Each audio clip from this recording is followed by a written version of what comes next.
Welcome to another episode of the Loose Cannons Podcast. I am your host, Sammer, and I'm hanging out with my boy, Stank, and a special guest in Jon Ledyard.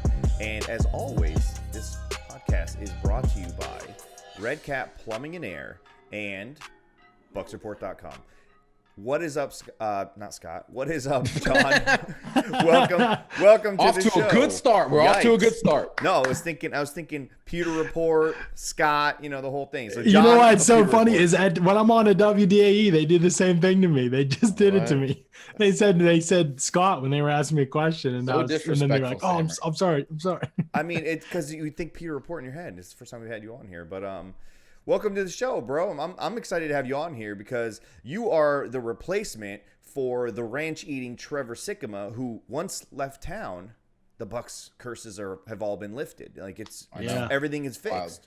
It's wild how that happens. I'm not going to say everywhere I've gone in my life I've been good luck, but pretty much most places. And so we'll see how it plays out here. It's early in the season, fellas. I'm not going to count my chickens before they hatch, but I'd just like to say that I'm off to a little bit of a better start than Trevor here. I think the Bucs have already they've avoided one more collapse during my time here than they did when Trevor was here this past week. So far so good. Yeah. Well, they're undefeated at home this season, so I'm gonna say that's up to, that's because you're here. I don't think we won a single game when Trevor was here at home. So no, just a thought. But speaking of games, the Bucs played the Panthers. We were all pretty stoked after the game. We won a game. We bounced back. What did you see from this team from week 1 to week 2 that helped them put that W on the score sheet, basically? I mean, the process was a lot better, I think. I mean, like, you look at some of the stuff they did in week 1, it was just like, what are y'all doing? Like, they're running on first down every single play. I think out of their first 11 first downs, 8 of them were runs. And it was just kind of a weird mentality. Like, Bruce Arians has always been an aggressive coach, go down the field, throw the football, get after teams. And it sounded like throughout training camp and some of the things before the season started that he really wanted to establish the run. And he says this kind of stuff and you're like, it's not true. Like, Bruce is going to be Bruce and they're going to air it out. And they've got Tom Brady and all these weapons. He can't wait. And then they came out and they tried to establish this run. It was just not a very successful approach. In fact, when they threw the ball on first down was the long pass play to Godwin on their first scoring drive. And that was when they went play action and they caught the Saints linebackers were teeing off, and Chauncey Gardner-Johnson's playing in the slot and he's teeing off on the run. Like, throw the ball when this is happening. And so some of those things were frustrating about the process. I didn't think the play sequencing or play calling either were very good at times. And then there were obviously mistakes too. The turnovers hurt and the pick six hurt. And so I thought Tom Brady looked really good though, other than the pick six. So that was why I was encouraged that I think if they can improve the process from a coaching and scheme standpoint, I think they'll have better success the next week. And I think I was right for the first half. And then they got the ball back with 1:45 left in the first half, and you're like, they're going down 28-0. They're going to put them away in the first half. It's going to be game over. Panthers heads down, going locker room. They get the 12 yards on the first pass play. Then they run this stupid draw to LaShawn McCoy, their third string running back, behind backup tackle Josh Wells as Donovan Smith goes off the field with an injury. Drop for a 5-yard loss. They end up having to punt, and they didn't give up points at that point in time, but I felt like that was a missed opportunity because of a run in a silly situation, and then come back early in the second half and the turnover hurt. And so I think there's still things that are being ironed out from a results standpoint in terms of execution. But I did think that for the most part, the process was a lot better this past week, a lot more early down passes and mixed the pass and the run, kept the Panthers off balance really well, I thought, throughout the game. And Brady and Evans connecting was really reassuring. And so process was way better, but the drops killed him and some of the mistakes killed him. But I still think the process of scheming to beat another team and being aggressive was good. Now it's just about, can we get rid of the dumb stuff? And I know easier said than done because it's plagued this franchise for a while. I mean, what do you make of such a drastic, difference in regards to, Bruce Arians is known to be a genius play caller, and then you have Leftwich. It just hasn't looked good. I know statistically last year, we scored a lot of points, we threw for a lot of yards. If we ended up in the upper echelon in regards to those categories, but there just never really seems to be a flow with Leftwich's play calling, especially as we get down towards the red zone.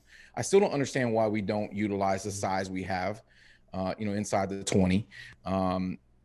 Everybody is still questioning, why we aren't utilizing our tight ends. I think that's been part of the story this week. Right. Outside of it just not being a part of his general, offense, at what point do you use the weapons that you have? Because there's mismatches all over the place. It just doesn't seem like we're taking advantage of it. Yeah, you're right. And I think that is an issue. There's a couple of concerns I have with Leftwich early in the season and with Arians too, depending on how much is him and how much control he ceded. And, it's hard to tell those things from a distance. But, I think Bruce Arians last year was one of the lowest play action usage offensive minds, or Leftwich, both of them together. The Bucs were one of the lowest usage of play action. Play action's been proven pretty indisputably to be effective, even if you don't have a strong running game. Those things aren't really predicated on whether play action is successful. If you do play action, linebackers have to respect their gaps and the threat of a run, and so do defensive linemen. So it stops pass rushers from teeing off, can make life a lot easier on offensive linemen too. So I think that is just clearly a useful strategy and Tom Brady's used it to perfection in New England over the years. They have bumped slightly in their usage of play action early in the season. I thought they used it a good bit the other day on Sunday, and I thought it was really effective for them. I thought it was effective for them in both games when they used it. And really what's crazy is they were one of the most successful teams with play action last year in the league when they used it, and they still hardly ever used it. I think they were like 30th or 31st in the league. So it is kind of one of those things that it's like, man, are you looking at the data here? Because it's showing that you're a really successful team when you do certain things. And if you're looking at the data for the league, it's showing that some trends are really successful for a good offense. That's one of them. Motion at the snap is another one that's really successful for good offenses that we've seen over the past couple of years. A lot of good offenses utilized. The Bucs don't have a lot of motion at the snap. They have some pre-snap motion, which I think is helpful, but they don't have a lot of motion at the snap. All in all, the offense is not super creative. It does not give you a million things to prepare for as an opponent. I think his offense is predicated on having guys that can beat your guys one-on-one. The routes don't always build off each other. There are not always a lot of simplistic reads. It is not my favorite offensive style. It's not my least favorite offensive style, but it's not my favorite offensive style. But I will say this, they have dudes. And when all their dudes are healthy, I think they have a dude at quarterback now as well. And so I think that there's going to be a big uptick. I think I was reading some stuff that like Tom Brady's expected points per play on average should be among the highest in the league right now, if not for those drop passes. I think you get Chris Godwin healthy, Mike Evans back in there, and I don't think those drop passes are going to continue to uptick throughout the season. So I think we're going to see an uptick for the offense in terms of productivity and success per play. I think we're due for that. I don't know how much of it will be dependent on the scheme. I still think schematically there are things that they need to learn and adapt into their offense that could help them, and that may end up hurting the Bucs when it comes. I won't even use the P word, but when it comes time for the big games near the end of the season that matter, in the big matchups, if they play the Packers, when they play the Chiefs, that's when you need those types of advantages, that scheme and putting stress on a defense in terms of preparation and communication before the snap can help you. And so we will see. They didn't have the offseason, so I'm willing to see how they go throughout the season and what they add to it, how many wrinkles they add to it to make life tough on opposing defenses, as opposed to line up and just saying, hope our guys get open on this play, because I don't know that that's always the most efficient way to run an offense. Yeah, I mean, what Stank was alluding to, I felt last year, it didn't feel like, because I'm not a big fan of Byron. I've never really, hid that fact. But it felt like last year they were scoring and they were in the top 5 of the league in offensive production, but it was all being done in spite of the play calling, in spite of the lack of creativity, in spite of the weird first down passing or running and just the weird, there's moments where Byron finds something that works and he just keeps going back to it and back to it and back to it until it finally falls apart. And it's like, that's not how you run. There's ebbs and flows, like Sean Payton, like John Gruden. Like we were watching that on Monday night. John Gruden's an amazing play caller. He may not always have the horses, right, but he's an amazing play caller because he understands the flow of the game. Byron doesn't. And it just seemed last year, like what you're saying, the guys were just so much better that they just overcame that. Now, with that being said, and coming fast forward to the Panthers game, and some some of that stuff too that you were talking about. I feel like we have such an older staff that analytics goes out the window. Like understanding that running on first down is hurting you as opposed to helping you seems like that's something that you can see in those analytics. And our team, for some reason, older guys. I mean, Byron might be the youngest coach that we have on the team, really, that's in a position to make an effect like that. But those guys aren't like analytics guys, so we kind of lack in that department. And now, fast forward again back to the Panthers here. When you look at a team that has the weapons that we have, even if you have a Chris Godwin out one week or a Mike Evans out the other week, why would they? I mean, what are you seeing on film in terms of what Gronk is doing, what OJ is doing when they're on the field? Because we kept talking all offseason, 12 personnel, 12 personnel. You can't stop this team if you have 12 personnel, even if one of these guys is out. But what are we now seeing? Is this more along the lines of when John Gruden took over and it just needed to have that time to learn and gel it all before playoff time? Or is this something that's more a problem that should be concerning at this point? I think there's some of both. I mean, they need to be making better use of OJ Howard, and they aren't. It doesn't make any sense to me. Like, this guy just went out and dominated training camp, dominated it. And you were singing his praises, every coach on the staff. Why is he playing 50% of the snaps? I don't understand. Like, Chris Godwin's out of the game. Like, Justin Watson is not better than OJ Howard, not on his best day. You can play OJ Howard as a wide receiver. You can ask him to do those types of things. And you can use him in the slot as a big slot. You can get creative with him. You can lose Chris Godwin for a week, and you can, instead of just saying, okay, Justin Watson, you beat Chris Godwin this week. I don't think that makes your team better. Like, I think that what makes your team better is saying, okay, we don't have Chris Godwin this week. Justin Watson, you're going to play 15 snaps. OJ Howard, you're going to see a bump in snaps. We're going to use you in this way and this way, and this is our game plan. Like, instead of saying we're just going to do what we do no matter who's in there. I'm been a Steelers guy, and they do the exact same thing. And it's always like, okay, let's take a player's unique skill sets and let's build around that skill set and see how can they help us, And so I just think OJ Howard is ready for more. Not that he's going to drop a pass. He is. Like, it doesn't matter. He's going to. Look at Jared Cook. He's gone his whole career, and he's made mistakes and boneheaded plays. But at the end of the day, the guy is special. He offers a special skill set. He can win vertically down the field and has an unbelievable catch radius, and he's a matchup nightmare for people. Safeties can't hold the guy. So he's had a long and successful career because of that. When he's been on staffs that said, be this exact player or we're not going to play you, he has failed, and people thought he'd be out of the league. When he goes to a staff that says, you can drop a sure touchdown against the Bucs in week 1 after spinning Jordan Whitehead like a top when you're flexed out wide, and we're going to come back to you on the next play. Then he's been able to thrive. He has his bad plays. I think I see OJ Howard a lot like Jared Cook, and I hope it doesn't take until late in his career, like it did for Cook in a lot of ways, for him to break out and be all that he can be, because I think OJ Howard's the guy that needs patience and understanding from a coaching staff. He is not going to ever be the every down dominant player that George Kittle and Travis Kelce are, and that is okay. He can still be a very helpful part of the offense, and you still have to give a guy like that opportunities to make plays. He is too talented. He can do too many different things and hurt a defense in too many different ways not to allow him to have that freedom as a player. So I think the Bucs coaching staff, they say all the right things to the media. It sounds like they love the guy. They could have traded him. They kept him.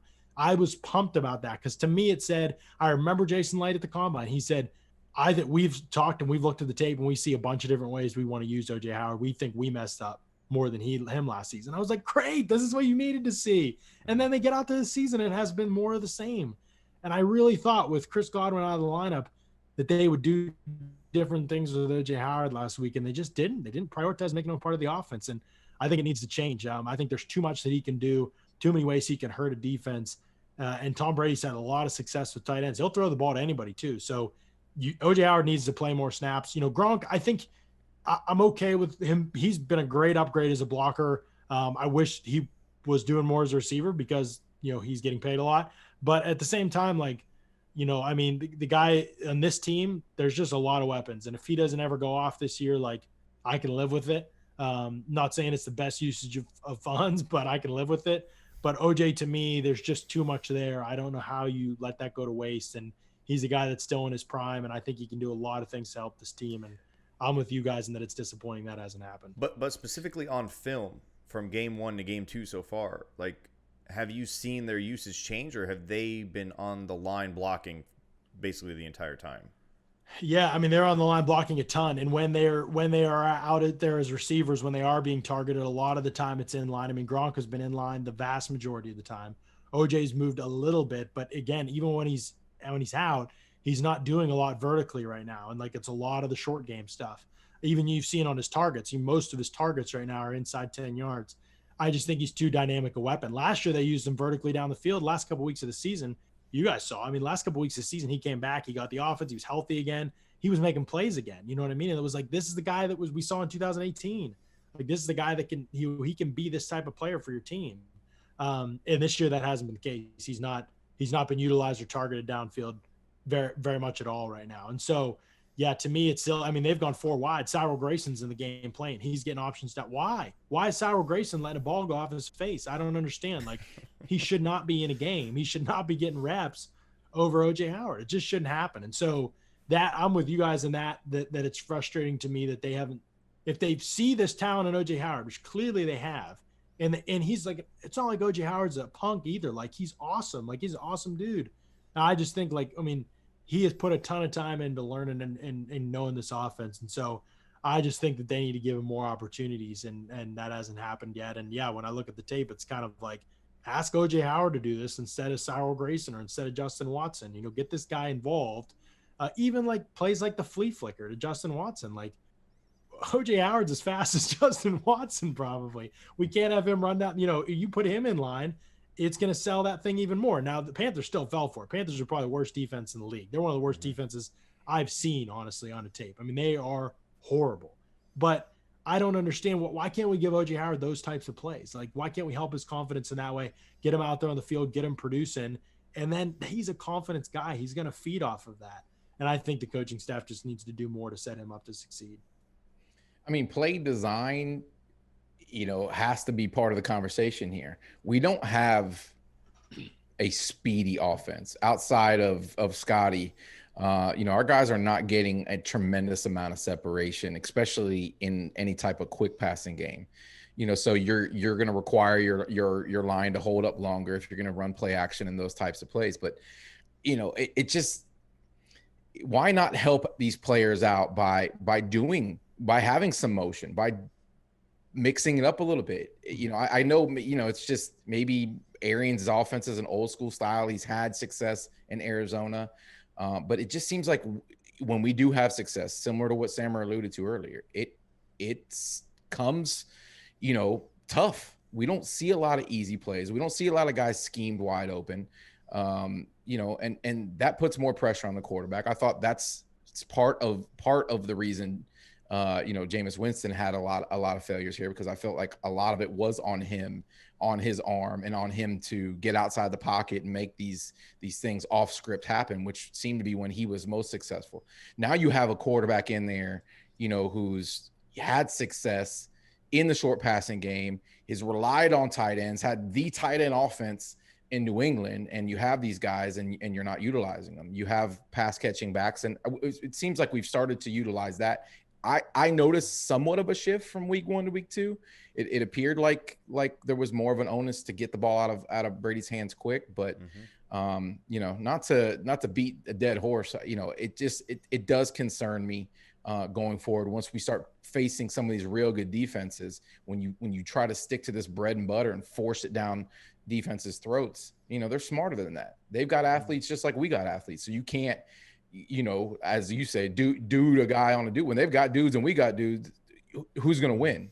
You know, we seem to be losing the battle in the trenches week 1 against New Orleans, just like we did last year. We got our ass kicked on both sides of the line, and it happened again in week 1, you know, and that's a team we're going to see obviously down the road again and potentially in the playoffs. So you got to do different things to alleviate some of that pressure. Yeah, no, you're right. And that's what the best teams do. It's a different game plan. It's a different scheme every week. I mean, look at some of the best offensive minds in the league, like Sean McVay, Kyle Shanahan, Andy Reid. Those guys are coming out there with different strategic ways to beat you each and every week. And so it's something that the Bucs really, I think, need to do. Now, I will say this, guys, like, I am willing to, and I know I watched a lot of tape from last year, and I know you guys have seen even more than me. I'm not saying that like last year should be thrown out. It shouldn't be, but I'm saying the sample size from this year is small. So while I am frustrated about some things and I agree with you, I'm also willing to like wait and see like, okay, what happens over the next 3 weeks? Like what gets expanded in this offense over the next 3 weeks? What changes? Like I said, I thought week 2 was a step in the right direction from a scheme standpoint in some ways, like throwing more on first down, being aggressive. Even when they had the lead, I felt like there were a lot of times in that second half they were still aggressive and they were coming out. It was 21-14, I want to say, and I think they come out and they're throwing on the next drive, like first down, second down. You know what I mean? They're coming out aggressive. I want to see that type of coaching from them. I don't want them to say, you know, we're going to just not turn the ball over this season and be a ball control offense and rely on our defense to get a lot done. I'm not saying that they can't beat the Panthers that way, because you probably can, but I'm saying that when you got to play every game like you're preparing for the best teams in the league, because that's the kind of talent you have.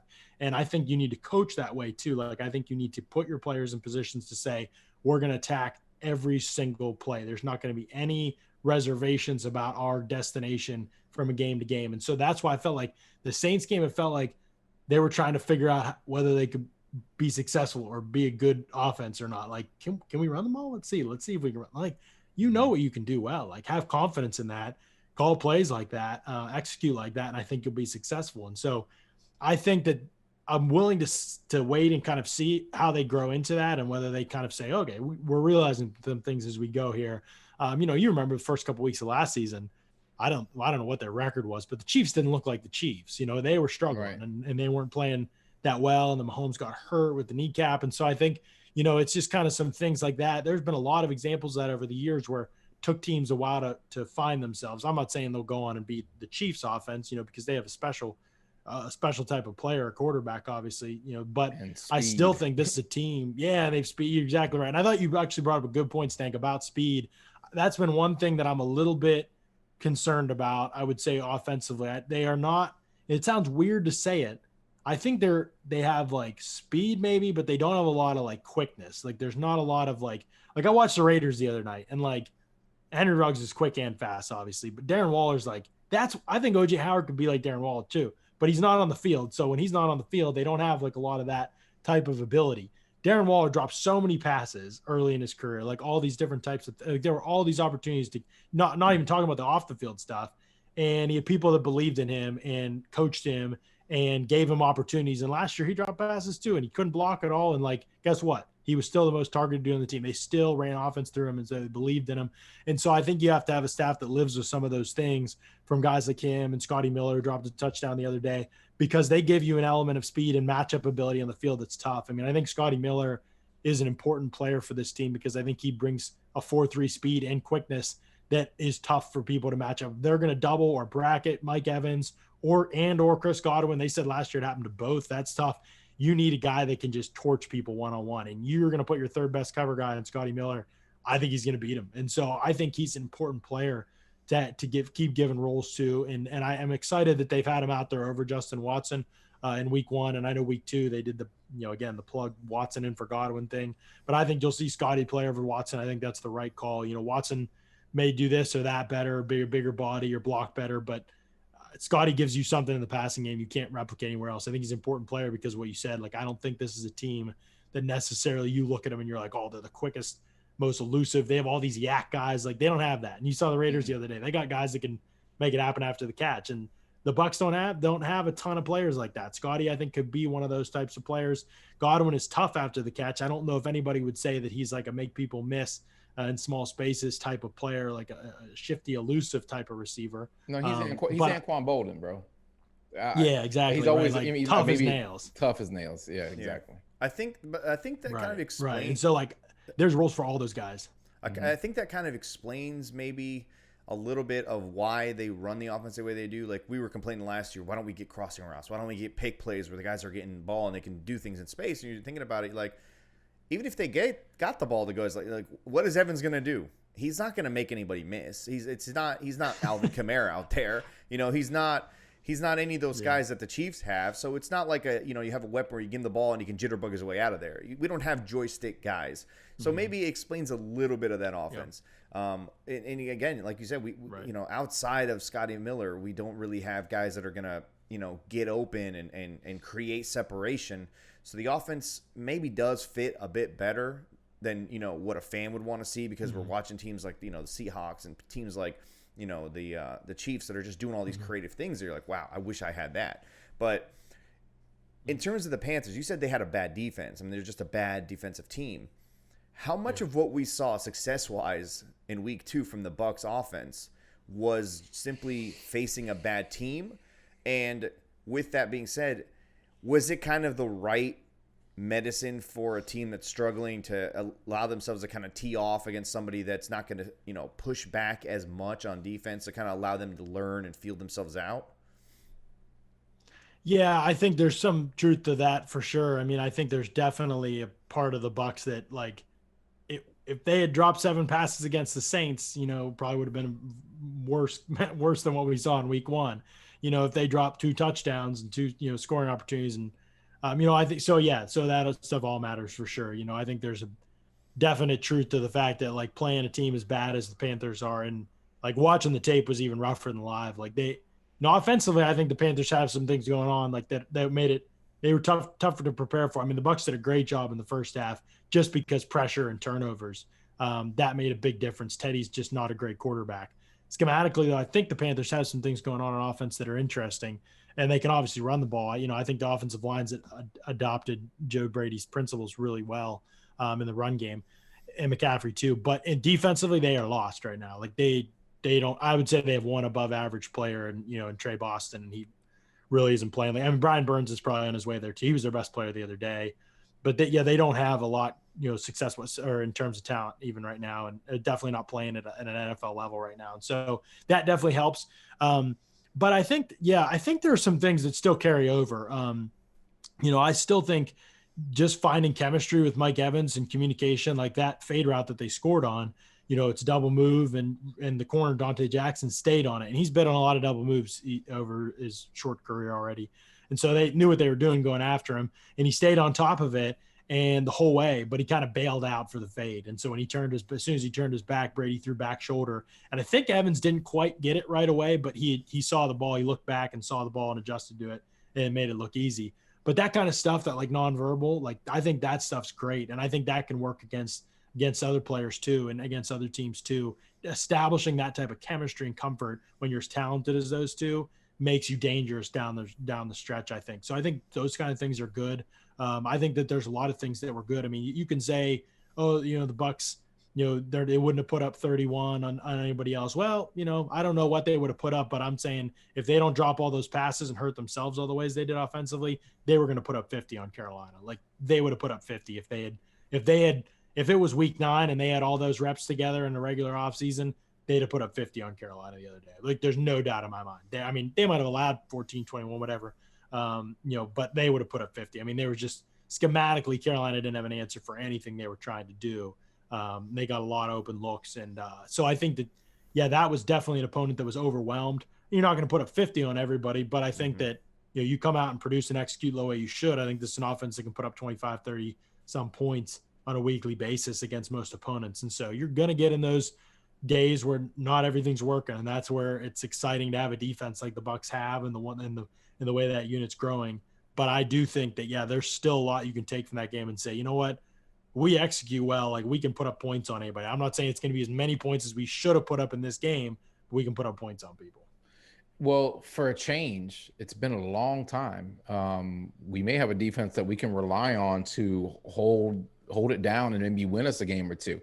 Obviously, Bucs fans, old school Bucs fans, know that type of football. Through the Dungy years, we lived that 9-6 wins, those close games.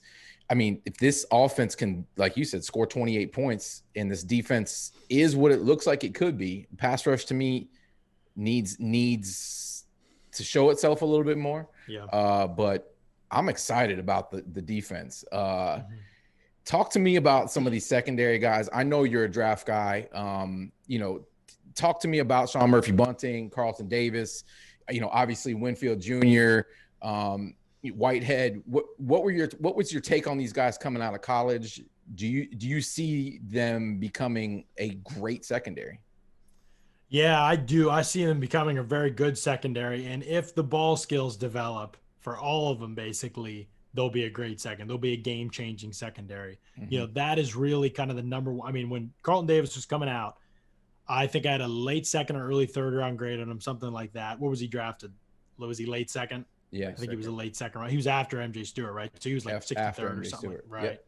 So he was right in the range I had him, I think, on my board. And the biggest thing with Carlton Davis was he just gave up so many plays vertically because he couldn't get his head around and play the ball. Like, he just had no instincts when the ball was in the air of finding it and making a play in man coverage. And so I think that was one of the things that kind of made me hesitate with him a little bit. It was like, are the instincts there? Because I think there's corners that can, week to week kind of up and down, but with the instincts aren't there, I think it becomes hard for you to be consistently good. So that was my question with him. And I think he's grown way more than I ever thought that he would. I mean, just the other day, like, look at that play. Yeah, I wrote about it in Bucs briefing this week, but the play he made on the interception, I mean, he said it after he was talking to the media, like, he recognized the formation and the motion. So I went, and when I heard him say that, I was like, oh, that's pretty cool. Like, let me go look at the play, and it's the same formation and it's the same motion, and they're the opposite side of the field, whatever, but he recognized the motion and he knew what was coming, and he stayed square. In the play before, when they did it in the first half, he got beat on it. He opened his hips to the sideline way too early. He thought they were going vertical on him, and then DJ Moore breaks it inside and runs across the field on a dig, and he's given up way too much space and separation. Mm-hmm. So in the second half, he stays square as soon as DJ Moore breaks, and DJ Moore didn't really sell it vertically like he should have, but I think Carlton was ready no matter what.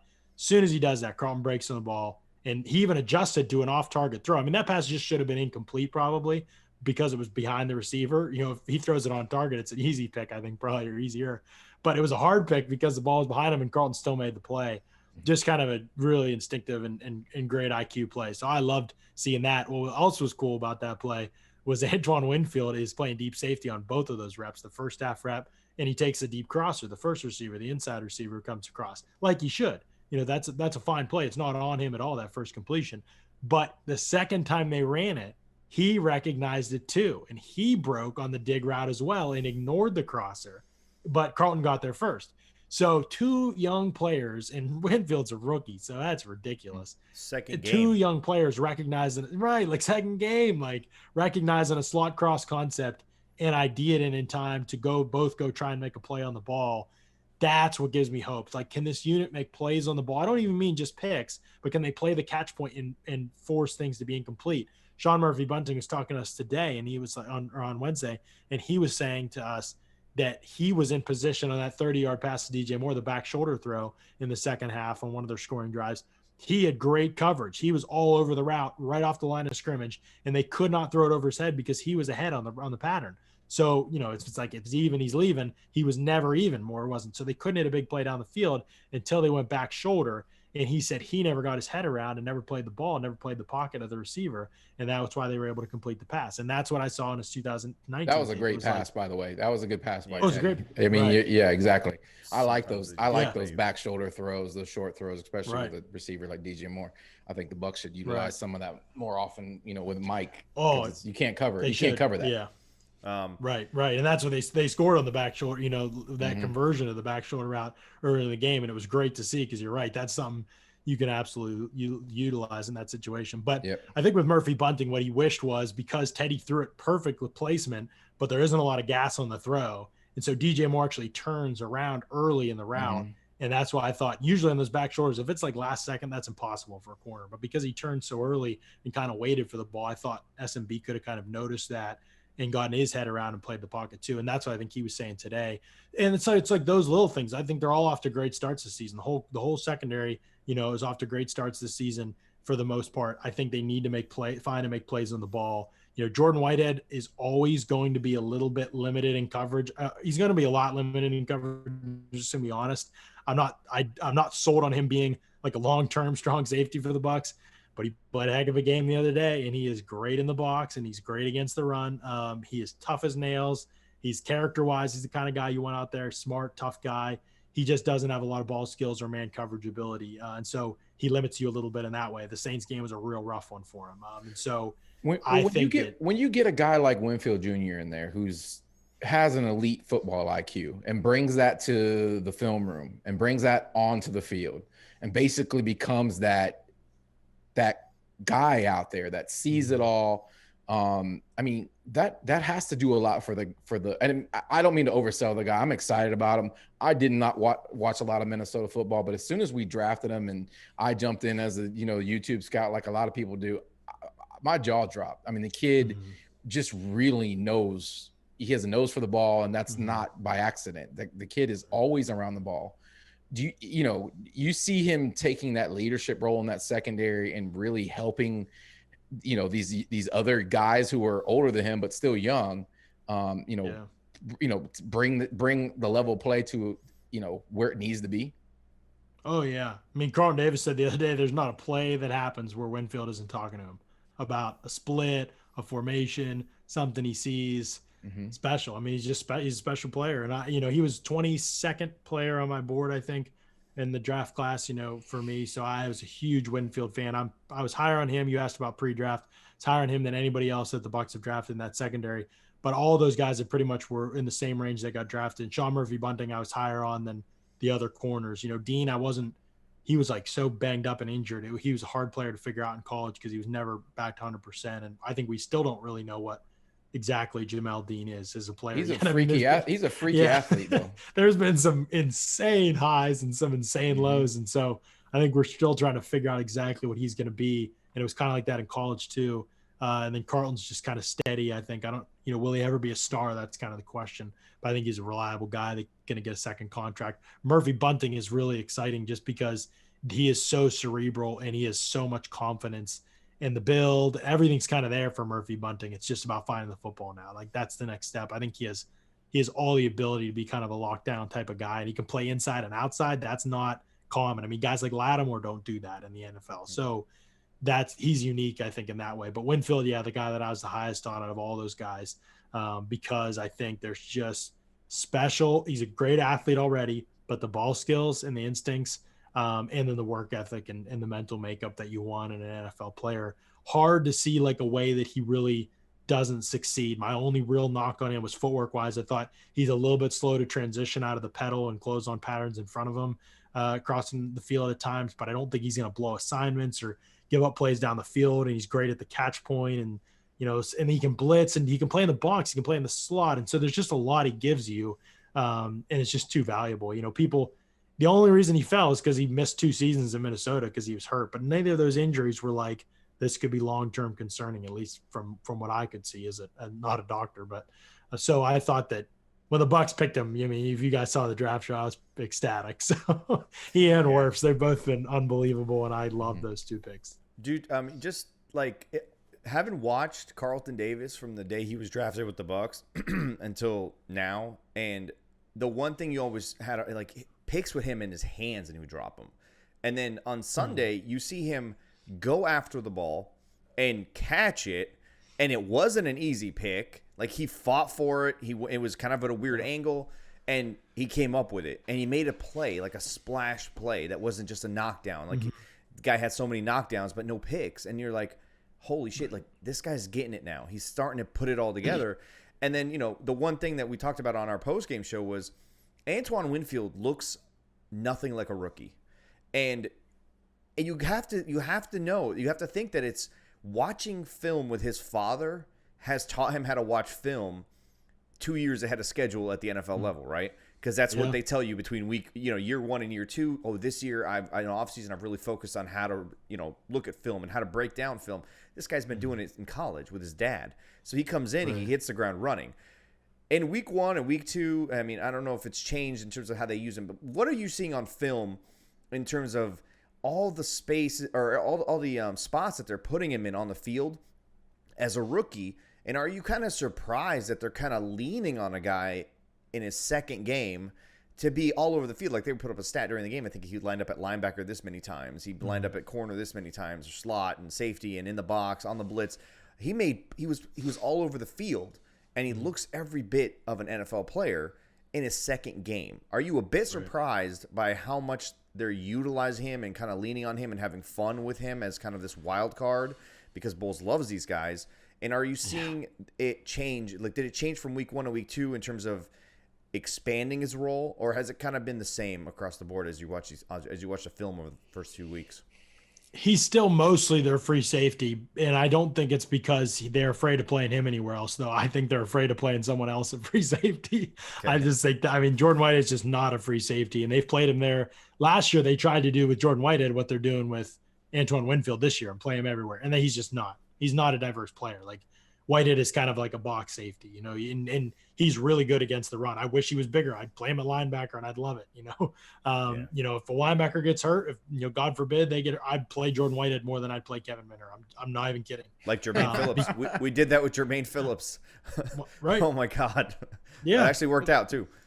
Yeah. And why not? I mean, today's NFL, you don't have to be huge, and Jordan Whitehead's so aggressive and physical, you know. So anyway, that's what I would do, you know, in that situation. And you play Mike Edwards at the other safety. But, you know, I think that's part of the problem is, you know, they put Andrew Adams out there for 6 snaps and he blows the coverage to Jared Cook in cover 2 in the game against the Saints. And so it's kind of like, you know, and last year the safety was the weakest link of the Bucs defense. I mean, I don't even think it was close watching tape. Like, Edwards had his rookie bumps and you expect that. Whitehead was used all over the field and it just was not good for him. Like, he was just not, it was not working for him the way they were using him.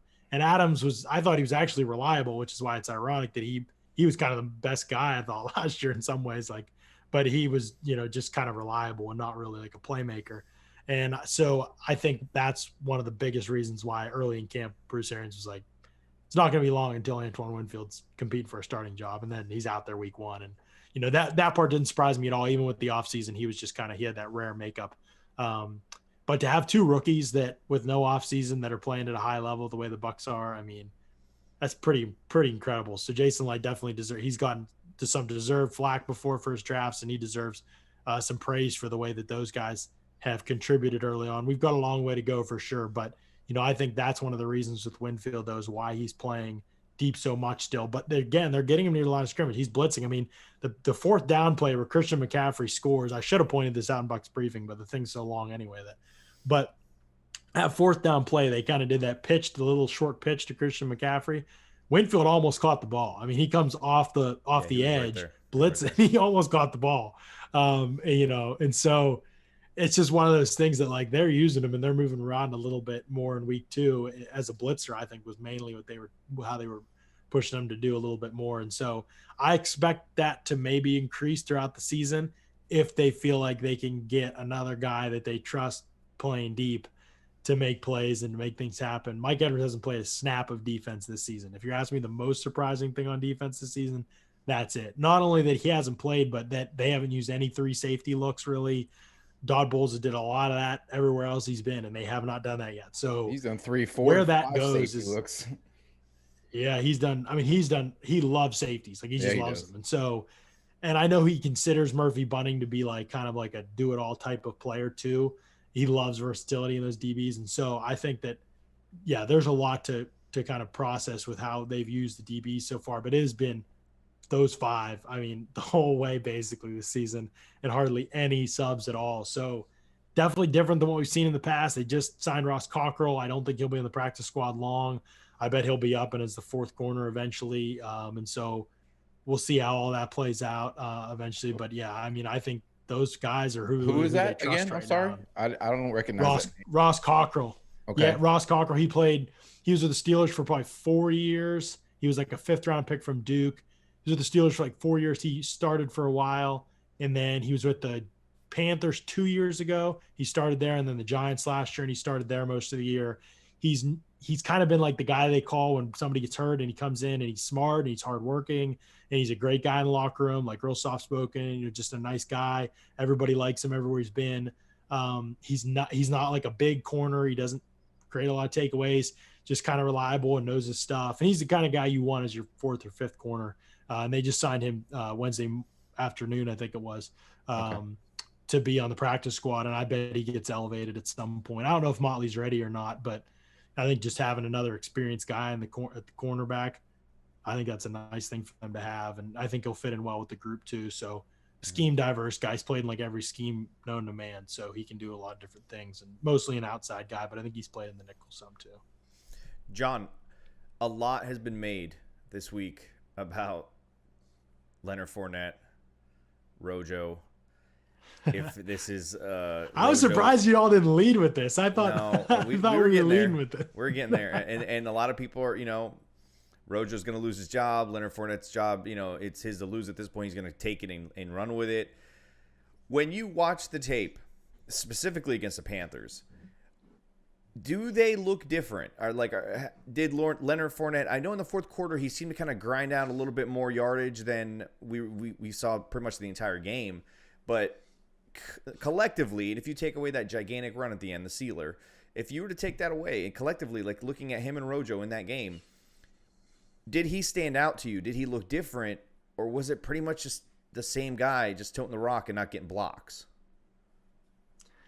Yeah, running back is it's a hilarious position to evaluate, because there's not a position more that somebody can watch you on tape and just be like, they didn't really do anything. They had 100 yards and they didn't really, it wasn't difficult to do what they did, other than just being an athlete. But live, everybody gives, as soon as he rips off 46-yard run, untouched, untouched. I mean, nobody there. Dude, not all one we person heard that talks about the O-line. All we heard after the game, running game is back. We got a running game. I'm like, no, wait, hold on. Like, we had one gigantic run at the end of the game. Before that, we were averaging like 2.8 yards in the first half per carry. And then at one point in the fourth quarter, it was like 3.2. It's like, and then he rips off the run. And you're like, and everyone's like, a running game is back. Like, no, wait, no. What did you guys watch? I saw one really great seal block at the end of the game and nothing else before that. So Rojo's stiff arm touchdown was more impressive to me. Yeah. So back to. I mean, you're right. Yeah. back to that question. When you watch the tape against the Panthers, like, did you see anything different between the two backs? Mm-hmm. Yeah. The big difference between in that game, I thought, was Leonard Fournette on his two big runs that he had, the 46-yarder and then the drive before it. The drive before it. He had a 25-yard run. I think it was after the Carlton pick. I'm not sure if I'm remembering that right. He had a 25-yard run on that one. I don't think he was touched on either of them until the end. But I think the one thing he did really well on both of them was that he kind of saw the second level of the defense. This is how Fournette works as a runner. So I'll try and explain it as clearly as I can without having a picture to show you. I have pictures in Bucs briefing, by the way, if people want to see it. I broke down like all Fournette's carries and looked at like what he's seeing. If the line of scrimmage is clearly defined, he loves doubles up front because it covers up the D tackles and he can see the second level. If he can see the second level and he can see the linebackers, he can like manipulate them with his footwork. He's actually like nuanced enough to do that as a runner, where he will run like both of his big carries. There's a strong double teams up front on the D tackles, and he is able to look at the linebacker, the middle linebacker. He runs at the opposite A gap, and then when the linebacker shifts over to catch him, when he runs through there, he cuts through the space behind the doubles that he wanted to run to all along. And he is not quick laterally when he does it, and he's not super explosive in his first couple steps. So he will often get caught trying to get through those gaps, and he's so big and he runs so upright. It's not always successful for him, but he is a more nuanced approach as a runner because of that. That's if he can see it clearly. If he cannot see it clearly, or if he's out on the edge, I cannot articulate what happens to the man's brain. Like, it turns to mush. He cannot. You are 6 foot 230, buddy. You can run over Dante Jackson. He's like 165 pounds. You can run him over, and you can pick up yards after contact. Both times he gets on the edge in the game, he gets out on the open field. He stops his feet and looks at the corner. I'm like, just run him over. Like, you're not elusive. Stop trying to be elusive. Stop trying to be something other than what you are. You're huge, and you can run people over. But it seems like ever since his rookie season, he's done that less and less and less. And even at LSU, there was some of that, but at times it would just comes on and off for him. Like, you would love for everybody kind of, and you listen to the national media and they show a highlight of Leonard Fournette or whatever. It's like one highlight over the years where he hit a guy hard, but he is just not a very physical runner. And that sucks to say because he's huge and everybody kind of wishes he was. And I think he can get short yardage because of the science of a big guy falling forward, at a rate of speed that he can move out. But I just don't think he's a very physical runner. And I think Ronald Jones is maybe more physical, but just less nuanced in his approach. And so that's probably the biggest difference between the two. Rojo just kind of is a little bit rough and wild around the edges. And because of that, you get like some boneheaded stuff at times. Like you get He's trying to take off before he has the ball in the draw play. And he sees like, they're running the play action on the interception, and the interception play, they run play action, and Ali Marpet pulls around the formation, and he blocks the backside defensive end. The whole line steps down to the left. Ali Marpet pulls to the right, like they're running counter, and everybody steps up. The linebackers step up. It's part of the play action. It's like a false run key. And so Ali Marpet pulls. The linebackers see him pull. They step up. Brady is the window to throw now. Marpet pulls. They leave the D end unblocked. He comes screaming up the field. Marpet hits him and drives him up the field. It's the same thing they did on the Chris Godwin corner route on the first drive of the game against the Saints. Cam Jordan's unblocked. Marpet handled him on that play. It was a great block. Marpet comes around, hits the D end just like he should on that play. Ronald Jones, just because he's crazy, just tries to attack the D end too, like almost knocks Marpet off the block. Linebacker comes screaming in through the C gap, and he's got, Brady dead in his sights. He stopped his feet, and Tristan Wirfs messed up a little bit on that play too. So pressure, Brady falls off his platform a little bit, interception, and there's blame to go around everywhere. But it's kind of like Ronald Jones, like he just kind of like gets wild and doesn't process when he's on the field. Like he doesn't think when he's on the field. So he's way more unpredictable than Fournette. I can tell you what's going to happen with Fournette almost every time he gets the ball.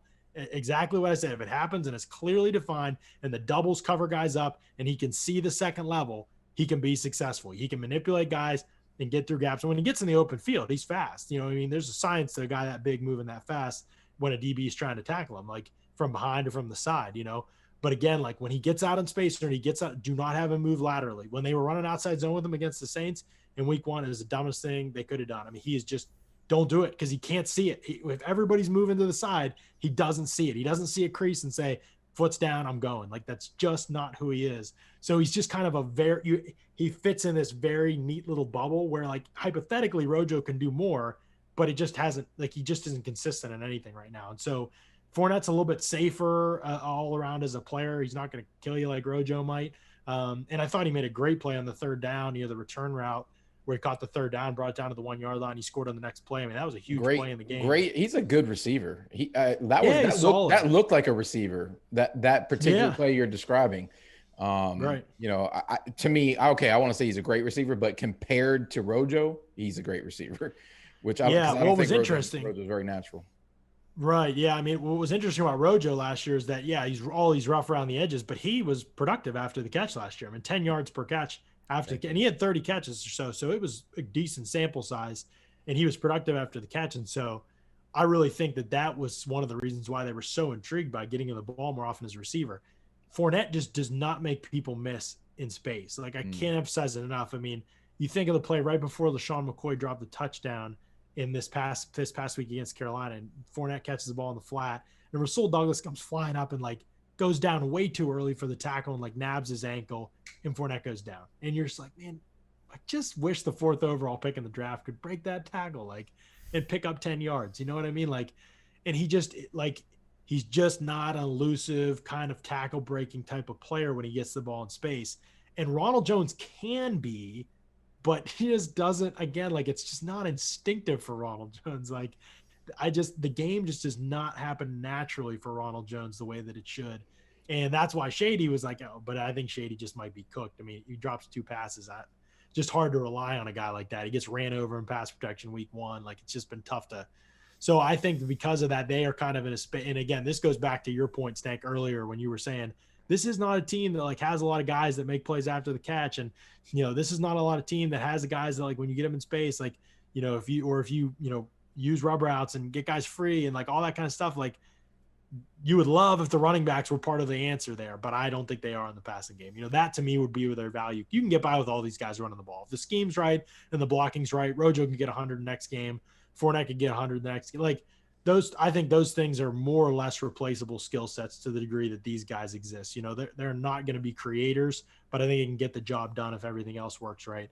But as receivers and as playmakers in space, that's where you really wish you had something a little bit more dynamic. And, where I think they loved Winfield, and I'm glad they took him because he's more important. But I think that run on running backs, they wanted somebody better than Keyshawn Vaughn, I think, and didn't get him. And so it's one of those things that happens sometimes in the draft. And that's why they've added so many guys to the backfield, I think, is because they didn't really get what they wanted there. And that's why I wouldn't have reached for Vaughn, but that's another story for another time. Is the hierarchy of their running backs set up, like, would you keep it as is? Would you keep it Rojo, starting off the game, and because I feel like Fournette, I'm a big fan of Rojo. I just feel like that potential is there. Again, we haven't really seen it all the time. I also feel like he doesn't get as many opportunities because they just don't block well. I don't know if it's the blocking scheme, if it's old school, if it's not modernized, and it's just not, something that these guys can read off of when they come out of college, whatever the fuck it is. I don't know.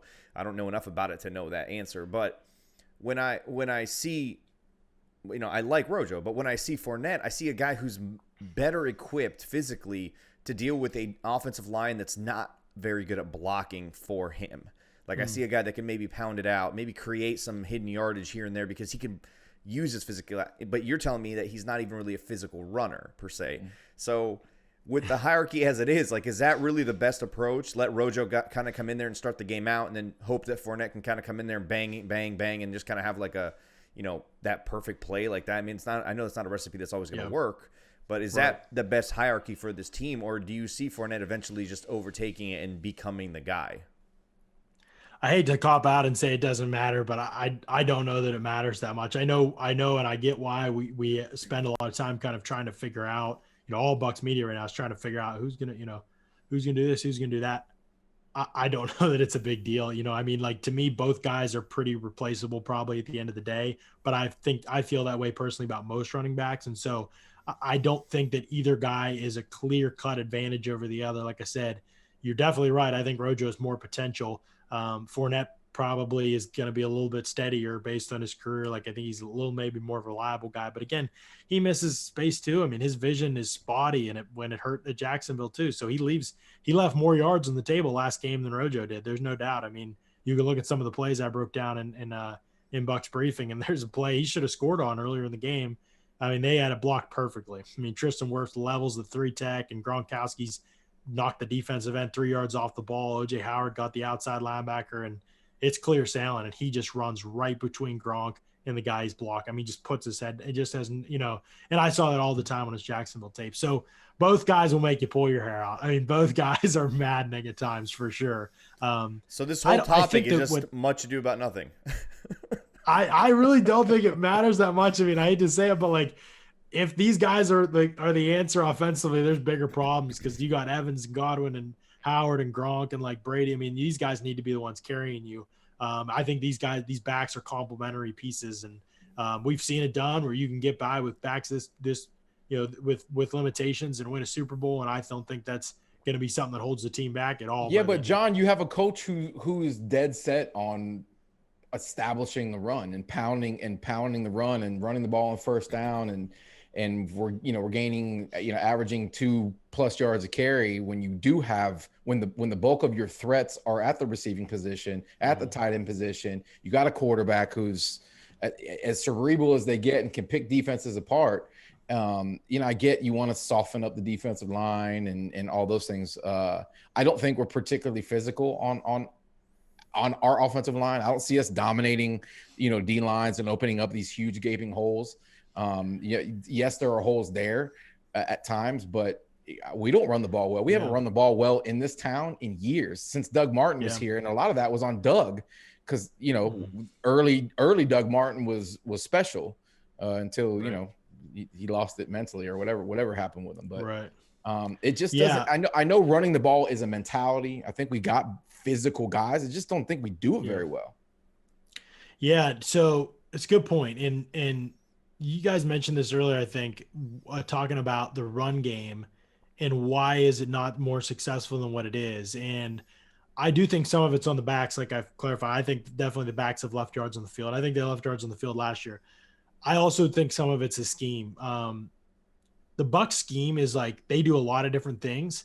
And sometimes I think that it's better to do just one thing really well. Like Kyle Shanahan's always said this about outside zone. If you're going to run outside zone, run outside zone. And now he's built on it, but he's a different animal. They ran outside zone for 3 years in San Francisco before he built things off of that. When he got his core group in, they learned it. They weren't very good at it at first. And like, they just kept doing it until they didn't. I think the Bucs do a ton of different things. I mean, you see outside zone, you see inside zone, you see duo, you see counter, like, excuse me, you see a lot of stuff. And so I think that sometimes maybe they do too much and they haven't perfected it. But honestly, guys, the biggest problem that the Bucs have running the football is that they bring too many bees to honey. Like they bring so many guys into the box when they run the football because of the way that they line up. Thank I you. mean, they line up with two tights and they bring a receiver and they bring Chris Godwin. They motion him. I don't care if Chris Godwin's a good blocker. Like every time. Every single time. I don't care if Chris Godwin's a good blocker. Like keep him out here and then we can run the football because there's one less guy to block. And it keys off the defense. Every time you see that motion, they brought him in with Watson against the Panthers. Every time he came in, I was like, run play. And it happened. I think one time they ran a play action off of that same motion. And that was the only time. And I think it might have even been, I think it was an incompletion. Like it was just it didn't even work out. But they did it against the Saints. They ran the play action off of it on the 3rd and 1 where Brady threw off his back foot and Godwin caught it for like 27 yards or whatever. Yeah. So, and that's good to have a wrinkle off of it. And I'm not saying you could never, like 3rd and 1, like everybody knows running the ball is an option. Sure, bring them in then. Like you're going to be stacking the box anyway. If you're passing, you're passing. They do it too often. They just do it too often. Right. They come up 1st and 10 and they've got 8, 9 guys in the box now and they bring a 9th guy into the box. I'm like, look at the Arizona Cardinals last year. You know, the Arizona Cardinals last year ran the ball. They were one of the most successful and efficient teams in the NFL running the football. They have 5 bad offensive linemen, and they have Kenyon Drake, who's a fine player, but not a special player by any stretch of the imagination. And they ran the ball at will on people because they almost always ran to 5 and 6 man boxes. They go wide and they ran the ball off out of it. It's not rocket science. If a running back can see space more clearly, he is probably going to be more successful. Like that is the first job of the running back is to see. And if he can't see because everything's a mess up front and linebackers are teeing off like they were against the Saints, he's not going to be successful. So they run a read option. The biggest issue. What's that? They run a lot of read option. The Bucs? No, you were talking about Arizona. Oh, Arizona. They do, yeah, and they do a lot of different stuff. Yeah, they do. They zone read for sure, and they do other stuff like that for sure. And part of that's successful, and Murray's part of the success too of running the football. Right. But, I mean, I'm talking about just with the pure backs. Like Drake and these guys are having like so much success on the ground, averaging 4.5, 5 yards a pop, and it's just because there's so much space. I mean, they're not touched for the first 3 to 4 yards. I mean, so even if at that point you are touching, if something goes wrong blocking wise, you still are getting 4 to 5 yards, which is a way more productive run. And so I think that's one of the biggest things is if you are trying to be successful as a team schematically, one of the best things you can do is remove potential negative variables. So when you bring 8, 9 defenders into the box, you can do 7 things right on a play and still lose yardage or not gain yardage because there's too many variables to account for. So remove variables from the equation. Yeah. You have less things to be concerned with. Now, if you get 4, there's one maybe potentially that you messed up on. Now the back's maybe in a better position with space to accelerate through or cut into or do all those kinds of things to be able to make people miss and move away from people. So honestly, to me, what I've become more and more convinced of as I study the game, guys, is that the run game is about scheme. It's about removing variables from the equation. And then it's about angles. How can we find the best angles for our group? And how can our group communicate to change those angles? Hey, the way they're lined up right now, I'm going to block this guy and you can block this guy, or you can fold over top of me and do this. That's impossible to do when there's 8 or 9 guys in the box. You can't do it. There's too many variables to communicate before the snap. If you have 5 or 6 guys, you can do it. You can say, the 3 of us have these 3 guys, and this is the best way to block them. They can figure that out in an instant. You know what I mean? And so that's one of the biggest keys, I think, to having a more successful run game is changing the scheme. That is probably not going to happen this season.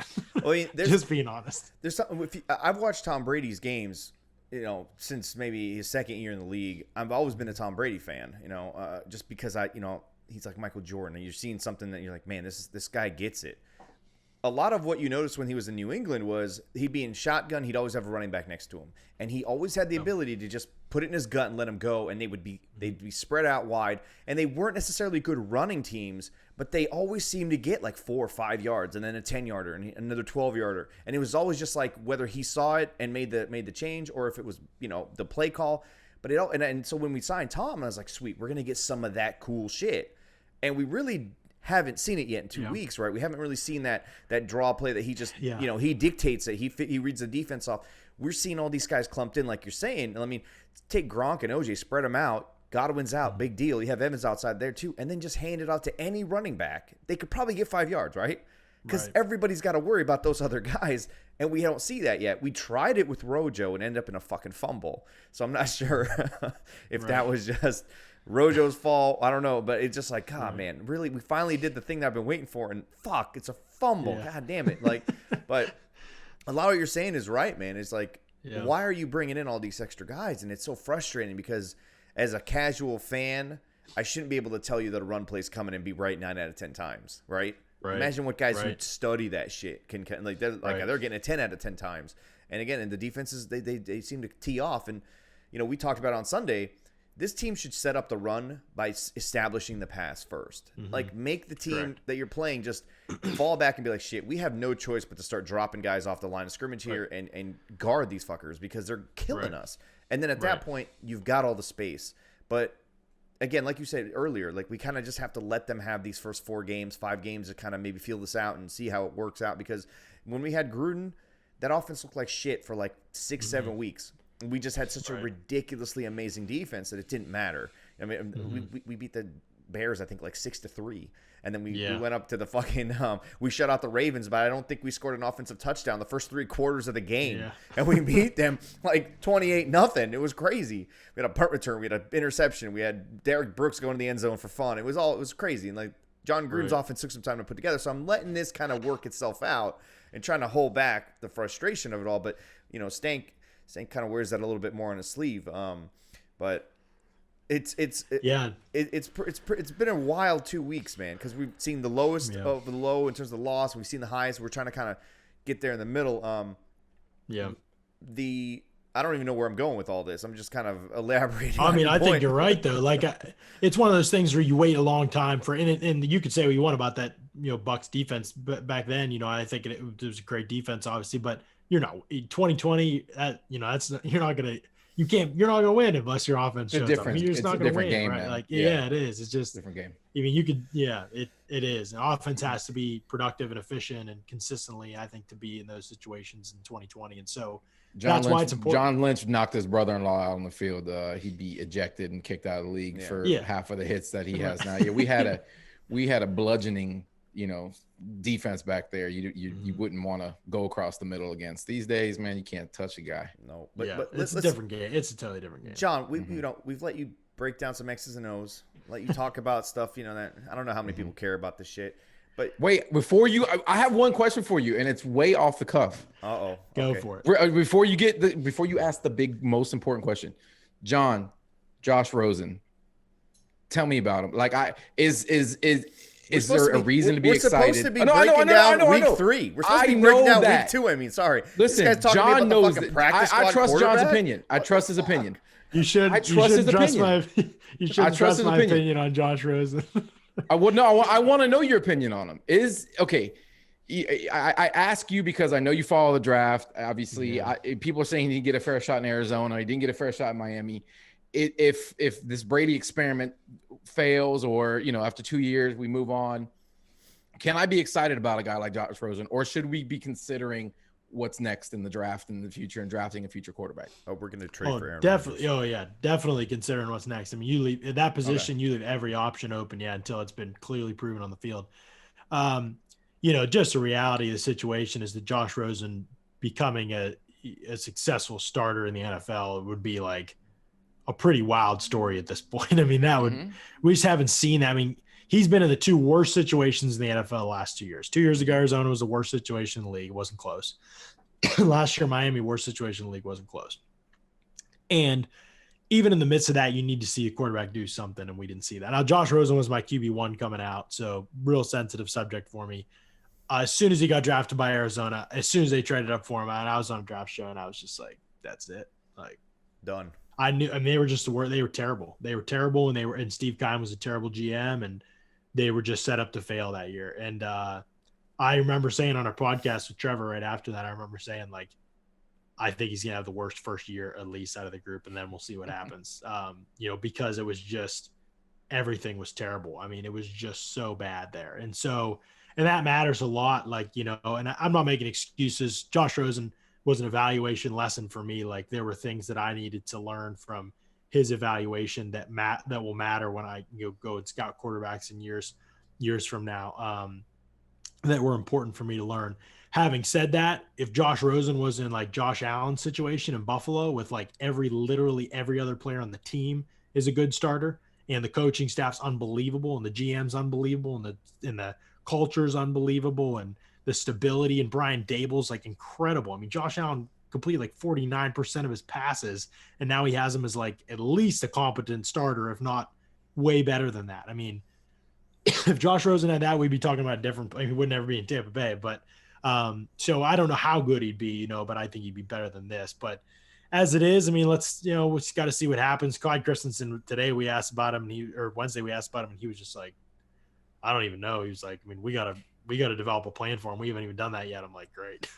So it doesn't even sound like, he said they're going to, and it's just been one of those things about when he's coming in, and I get that. Like, I think they will. I think they want to keep him, and they want him around next year, and they want to see everything. Want him to get a full preseason. It's just, we're not going to know anything this year. Probably it's just going to be kind of a learning year for him. And so, hopefully that happens. And I'd love to see, I can't wait to see him in preseason next year. I just know the reality situation is that it's a long shot for sure. I mean, you don't see, I don't think we've ever seen a quarterback in his third season since being drafted that high. What top 10 was he? 10th pick? I don't think we've ever seen a top 10 quarterback start his third season not on an active roster before. So not a lot of excitement around him around the league. And I just think some guys can do a lot on the whiteboard and throw a pretty ball. And when you put them out on the field, it just doesn't happen. Like, it just doesn't happen. It's not instinctive consistently enough for them. I thought he flashed some good things. His first start in Arizona, I was like, this guy's a player. Like, I was pumped. I was like, I'm right. And then it went downhill from there. So it'll be a long shot if he becomes something, but we got to check it out next preseason, I think. It doesn't matter, man. In 2 years, when Tom retires, we're just going to end up with Aaron Rodgers. And then when Aaron Rodgers leaves, we'll bring in Russ Wilson, and we'll just keep doing that. We'll just be like the retirement home for quarterbacks, and we'll just keep winning Super Bowls. I'm personally excited for Pat Mahomes' face to be on that Buccaneer Bruce.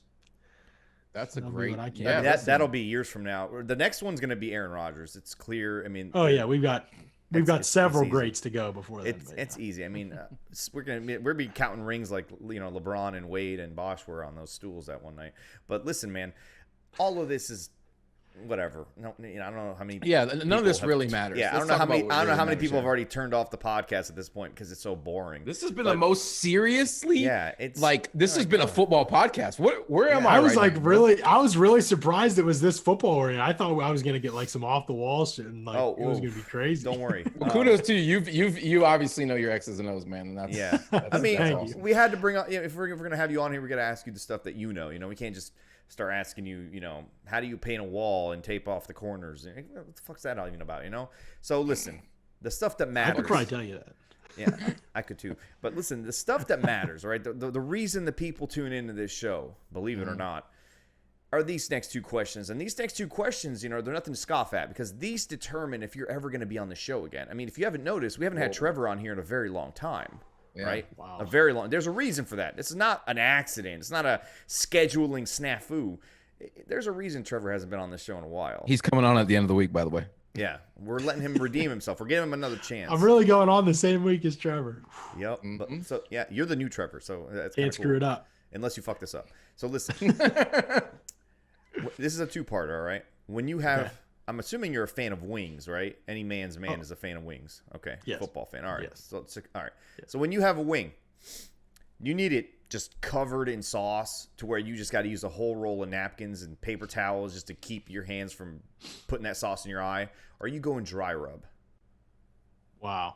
So it's just saturated or dry rub. I mean, not I mean, do you want them sauced up or do you like them I want dry my rub? Sauce, 100% sauce. It's not even a question. Yeah. I don't think I've ever ordered dry rub wings. I mean, like I've had them like at events and stuff before, but if I'm ordering wings, it's always sauce. Damn, I gotta take you under my wing too, bro. Like, listen, dry rub is but we'll talk about that when you get down here to Tampa. I mean, wings are wings though. Like I still think people be hating too much. Like boneless people hate on boneless wings. No, because it's not a wing. It's not a wing. That's a chicken nugget. Wait. Let me finish. All right. Let me finish. I'm saying I'm always ordering bone-in wings. Boneless wings, I know you would call them nuggets. That's fine too. But I'm saying they still taste good. That's what I'm saying. I never order them. I never choose to order them. But do they taste good? No. How can you say they don't taste? They don't. They taste if like the a sauce kid's is meal. good, it's still chicken. Well, I'm sorry, but you don't need What's the it sauce. good? No. It tastes like a fucking most kid's of meal. the time, chicken nuggets are not chicken. That's some kind of dick meat from. First off, McDonald's. First off, listen, John. Boneless wings don't even physically exist. When you eat a boneless wing, you're eating a chicken breast. That's not even. It's like me punching you in the face. Yeah, that's a chicken beak. Whatever the fuck it is, it's not a wing. It's not wing meat. That's all I'm saying. Why are they called boneless wings? He agrees with you, though. He agrees with you. He just said it tastes good. I'm just saying they taste good, right? They don't taste good. No, they don't. They just taste good. No, I'm a classic guy. Breast? I'm a classic guy, bro. My favorite part of the chicken outside the wing is the thigh, bro. I'm a thigh guy. So if I bring you, if I stop by your house, I'm like, I just have these boneless wings, like, and I give them to you, you're gonna throw them out. I will throw them out in front of you. I will throw them in the car. That's good chicken, bro. Don't bring it to me then, because I'm not eating that shit. All right, so now the second question. All right, the more important question. Yeah, that one's a warm up question. This is a big deal. Yeah. All right. So now there are moments when you enjoy a wing. Sometimes the wing temperature is too hot and you have to cool it down, right? And you've got to dip it in one of two options. Even though a good wing really doesn't need any additional ingredients and toppings and things of that nature, right? But now if you have to dip it because of the temperature, right? Are you going ranch? Are you going blue cheese? My honest answer? No, I want you to lie. What the fuck? Who says that? I cannot This is gonna imagine. Be bad. This is going to be bad. I cannot imagine a wing so hot that I'd have to dip it. I'm just eating it. Period. So I'm talking about burning the roof of your mouth. I'm no dip. I've never. Oh, he's with Mike Silver. I've never dipped my wing in anything. You're a Mike Silver guy. Okay. Mike is the same way. That could be respected. I respect it. At least he didn't say fucking ranch, bro. All right. Yeah. At least he didn't say. Listen, I don't even eat ranch, so yeah, that's. Oh my God! See, listen, that's the reason we don't have Trevor on here. Guys, acts like he's got this amazing. Trevor eats ranch, dude. Trevor right? Dude, it's surprising, right? Wife are like the ranch. They like are head of the organization for ranch in America. Yeah, it's so weird. Alyssa and Trevor. He acts like he's got this amazing palate. 3 sides minimum. He's always got the good barbecue joints. Everything's so on point. And then all of a sudden he whips out with, you can't have a wing with blue cheese. It's got to be ranch. He's putting ranch on pizza. I mean, what the fuck's happening? That's why he hasn't been back on the podcast. John, tell us some dirt on Trevor. Because when we said that Trevor acts like he has this amazing palate, I noticed you went, Yeah, so, what was that? Like that didn't go unnoticed. What was that? Yeah. Are we getting a facade? Is this not real? He was like, It's like, yeah, fuck that guy. Trevor, like, he doesn't have a sophisticated palate for sure. Like, it's like it's bar food. I mean, it's good. I mean, I love food. It. I mean, that's what I would eat. I mean, I'm not hating on his choices. I'm just saying, like, throwing shade. Sometimes maybe he might try to act a little more cultured than he is. Like, just put it that way. Like, just because you read about stuff on your phone doesn't mean you've experienced it. You know what I'm saying? Like, wow. I called Trevor out on a podcast I did last week. And you just called him. He's coming on in a couple days here. Yeah, bro. We're replaying this part for him. So you're gonna get his live reaction because I want to see what he says to that. Oh man, Trevor is a bar food aficionado. I like it. He is. Yeah. Oh yeah. He knows that stuff. Like, he can definitely tell you some good places to eat in Tampa. Like, I mean, I went down there with him. Like, every place he told us to try was good. It was just like, it's not like fine dining or anything. Like, he doesn't have a sophisticated. He acts like he's eating the finest of fine fucking barbecue. Like, we went to a Chinese buffet that he told us about there. And now let me tell you, did we put that place out of business? I think we might have, but I mean, it wasn't like it was Chinese buffet. It was good. There's just another weird question that we sometimes ask our fans or our guests on here. It's a big deal on our show. It's, baby oil runs through our blood basically. Right. He was warned about this question, so I can't wait. Let me sit back. So I'm gonna make it. So you thought I was gonna ask you probably if you could pick any one person over at Pewter Report to lather down in baby oil, who would it be? Right? I'm not asking you that. All right. I'm gonna ask you a weirder question. If you were to choose one person in the media room, okay, to lather down in baby oil in Tampa Bay. in Tampa Bay. Tampa. Yeah, he hasn't been in the media. Have you been in the media room You in know Tampa who yet? they are. You know who Well, they are. I know everybody. I know everybody. All right. Okay. We're on virtual calls every day together. Who would you choose to lather down in baby oil? I'm thinking you're Isbits. I'm thinking you're thinking Isbits, right?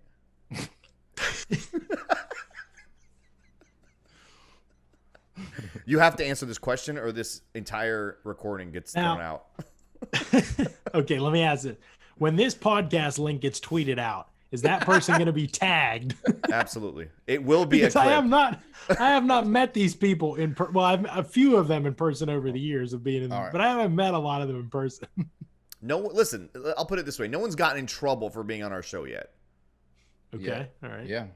We've tried too. We tried to get Carmen in trouble. She didn't get in trouble. We tried to, we asked Ryan Jensen which teammate he would lathered up in the baby oil. He refused to answer. No, he wouldn't answer. That was the only time. OJ Howard. Yeah, I know, right? That was not OJ Howard. I don't understand. Like, that's not a hard one. Yeah, everybody would be like, oh yeah, obviously, like right. Obviously. I mean, it could be Get Vita out of that Vea easy. because This is a lot harder. Vita Vea's got so much, square footage and you got some surface. But it just area to takes work too with, much right? time. I feel like you want it to be over with. Like Vita Vea just too big. Yeah. Those calves would take you like half hour. Well, that's why we have Stank. It'd be well worth it though. Well worth it. Well worth it. Vita, call me, bro. Yeah. Just kidding. I mean, you got to answer this question, and you're kind of stalling at this point. The Lightning game is on. Well, Listen, it's worse because I haven't actually met like some of these people in person. So like their first impression of me, other than like hearing me ask questions or whatever, would be like, yeah, like this is the person I would pick to lather in baby oil. You know what I mean? Like, all right, I'll make it really easier. I'll make it easier just for you. Just say Greg Allman, bro. No, just say I'll make Greg it easier Allman. for you. It's got to be a male. That head. It has to be a male. I'll make it easier for you. It's got to be a male. Thanks. I was already there, but yeah, bro. You're trying to get canceled on this podcast. Yeah, please, bro. Oh, you said Isbits. You know what? Here's one. I've never seen Ira Kaufman. I don't know what he looks like. I don't know what he looks like at all. He's never Lube him up. I've never seen him. But this is Ira every day when we're in the meeting. He's like, hey, Bruce, I want to ask you a question, Bruce. I want to ask you about Chris Godwin. Bruce is going to be able to play this week. Bruce, thanks, Bruce. Like, I just think he cracks me up. He says the guy's name like 16 times. You know who reminds me? He reminds me of Bob Vila. When Bob Vila would introduce himself, he would say, "Hi, welcome to Bob Vila," and he would like fucking accentuate the shit out of Vila, like it was Vila. Ira sounds like he's dry. I like that answer, honestly. I think Ira probably needs. No, I've seen him in person. His skin is fucking. It's like leather that's been cracked under the sun. It looks like this. Remember in Lion King? This sounds like a bad choice. Then when Simba runs away from home and he's about to die, and then he's on that surface in the desert that's all cracked. Like that's cracked up clay. Yeah, that's Ira's like skin. I mean, I shook his arm. He needs it, but this is gonna be terrible for me. You're gonna. No, I we mean, do. Hey, Ira, bro, it'll be satisfying. It'll be satisfying because you'll be helping him. Ira, this can help. That's man. what I'm about, Seriously. helping people. This can help you. This just Becks call us, Baby baby. Oil. We'll get some Becks in the mail to you. There you go. His bits, all the people at JBF. Y'all need to lube up. It's too dry over there. They do, man. Listen, John, this was kind of weird and fun, informative as well. I know you were expecting less football, which is weird. This is a football podcast. I was prepared for anything. I'm glad he brought some sophistication to this weird ass podcast. It was well needed. Oh, you know what? Hold on. Since Christian couldn't join us, let me ask you a question that I know Christian would ask. How mad were you that the Bucs did not end up drafting Clyde Edwards-Helaire? He would love that question. He would absolutely ask you that question, just so you know. Yeah. I would have been furious if they drafted him at 13, but I would have been. No. I mean, the fact that he didn't even fall to the second round for them. The fact that I'm pumped about Winfield. He plays a more important position, but Clyde Edwards-Helaire was my number one back in the class. And I remember the day that I tweeted, I was like, Clyde Edwards-Helaire is the number one back in this class, and I'm shocked that more people don't have him there. And I got my head taken off. I mean, people were mad. And I've had so many bad takes over the years, but that was one that I think we'll see how it ends up turning out, but he was drafted first. I think people were surprised by that. And then I think, he's off to a great start. And so we'll see. But I mean, to me, he had everything. I mean, he had backs, I think they're mostly replaceable, but he could catch and he was willing and pass pro. And he was just an unbelievably creative runner. The shorter you are, man, it matters. It's why Leonard Fournette can't break as many tackles in the open field as you want, like too much target area to hit. He's guys like Clyde Edwards-Helaire. He's Maurice Jones. Center of gravity matters, man. Science matters. He's Maurice Jones-Drew 2.0, man. I'm telling you. I love the kid. He's my favorite kind of back. I'm Barry Sanders is my favorite football player of all time. I like squatty little backs. Work done. Could have been one of the greats. Yeah. You like I really think so. I think he is. I think he doesn't get enough credit for what an incredible running back he was and receiver. Work done was. Yeah. You like squatty.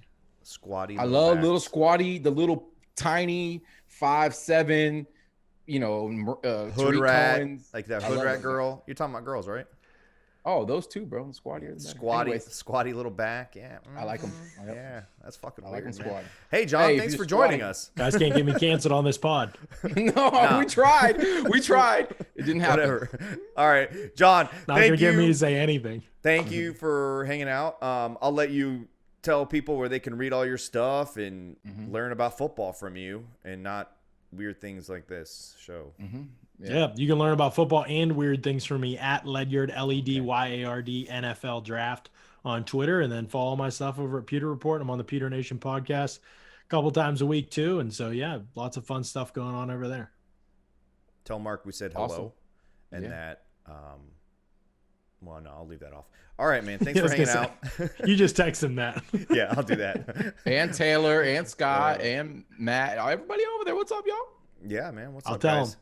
Than's for joining us. I told him I was coming on the pod. I said prayers up. Oh yeah, they're gonna be the only one. They're gonna be probably the only people that watch this episode. Thanks for hanging out, John. Thanks, and man. Always go Bucs. Awesome. I can't wait to have you back on, dude. Thanks for having me, guys. I really appreciate it. Cool.